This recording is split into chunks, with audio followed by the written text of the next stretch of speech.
दो पार्ट में तोड़ा गया है। एक होगा जावास्क्रिप्ट का प्रोग्रामिंग वाला हिस्सा, जहां पे आप जावास्क्रिप्ट में प्रोग्रामिंग करना सीखेंगे, और एक होगा एडवांस पार्ट, जिसमें हम बहुत सारे प्रोजेक्ट्स करेंगे। जो वो पार्ट होगा वो ब्राउजर पे चलने वाला पार्ट होगा। तो अभी जो हम पार्ट लेके आए हैं वहां पे जावास्क्रिप्ट को हम प्रोग्रामिंग के तौर पे क्लियर करेंगे कि जावास्क्रिप्ट अगर यूज करके प्रोग्रामिंग करते हैं तो आप कैसे, किस अप्रोच से काम करेंगे।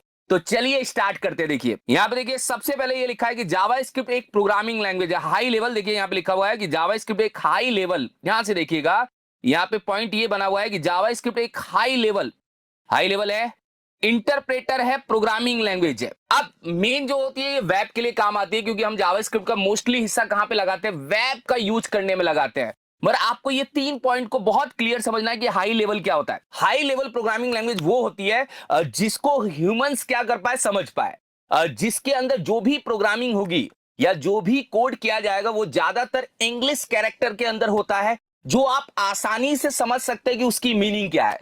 तो जावास्क्रिप्ट एक हाई लेवल और इंटरप्रेटर और प्रोग्रामिंग लैंग्वेज है। प्रोग्रामिंग लैंग्वेज को पहले समझाऊंगा, फिर इंटरप्रेटर पे जाऊंगा। देखिए प्रोग्रामिंग लैंग्वेज क्या होती है। अब प्रोग्रामिंग और लैंग्वेज दो वर्ड को अलग अलग कर दीजिए। प्रोग्रामिंग क्या है, लैंग्वेज क्या है। लैंग्वेज का मतलब होता है दो चीजों के बीच में कम्युनिकेशन करना। जैसे मान लीजिए कि मैं आपसे कम्युनिकेशन हिंदी में कर रहा हूं, कोई बंदा आपसे कम्युनिकेशन इंग्लिश में कर रहा है, कोई बंदा आपसे कम्युनिकेशन भोजपुरी में कर रहा है, या किसी भी अदर लैंग्वेज में आपसे कम्युनिकेशन कर रहा है। तो कम्युनिकेशन करने के लिए एक लैंग्वेज की जरूरत पड़ती है, ठीक है, वो कम्युनिकेशन हो रहा है। मगर जो हमारा कंप्यूटर है, जो हमारा सिस्टम है, उसको भी एक लैंग्वेज चाहिए। तो वो जो लैंग्वेज यूज करता है वो होता है आपका प्रोग्रामिंग लैंग्वेज। अगर आपको सिस्टम में जावास्क्रिप्ट के कोड को फिट करके बोलना है कि आप इसको रन करो, तो सिस्टम को चाहिए एक प्रोग्रामिंग लैंग्वेज। प्रोग्रामिंग लैंग्वेज में जावास्क्रिप्ट भी है, पाइथन भी है, ऐसे पीएचपी भी है, ऐसे बहुत सारी प्रोग्रामिंग लैंग्वेज होती है।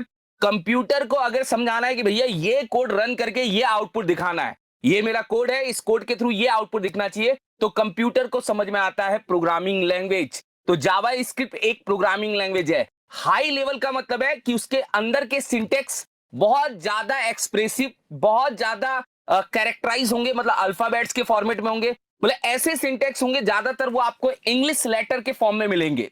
और यहां पे तीसरा पॉइंट है इंटरप्रेटर। अब इंटरप्रेटर का मतलब क्या है। देखिए इंटरप्रेटर का मतलब बहुत सिंपल सा है। इंटरप्रेटर का मतलब मैं आपको बताता हूं। इंटरप्रेटर का मतलब है कि जावास्क्रिप्ट का जो कोड होता है, जावास्क्रिप्ट का कोड चलता है लाइन बाय लाइन। इंटरप्रेटर, मान लीजिए कि आपने यहां पे 4 लाइन का जावास्क्रिप्ट का कोड किया, तो इंटरप्रेटर की बहुत सिंपल सी डेफिनेशन है कि जावास्क्रिप्ट क्या करता है, अपने कोड को लाइन बाय लाइन एग्जीक्यूट करता है। लाइन बाय लाइन एग्जीक्यूट करने का मतलब है ये यहां पे आया, ये यहां पे आया, ये यहां पे आया, ये यहां पे आया। अब मुद्दा यह है कि मान लीजिए कि आपके तीसरी लाइन में कोई एरर है, तो जावास्क्रिप्ट इन 2 लाइन का आउटपुट आपको क्या करेगा, दिखा देगा। इन 2 लाइन का आउटपुट आपको क्या करेगा, दिखा देगा।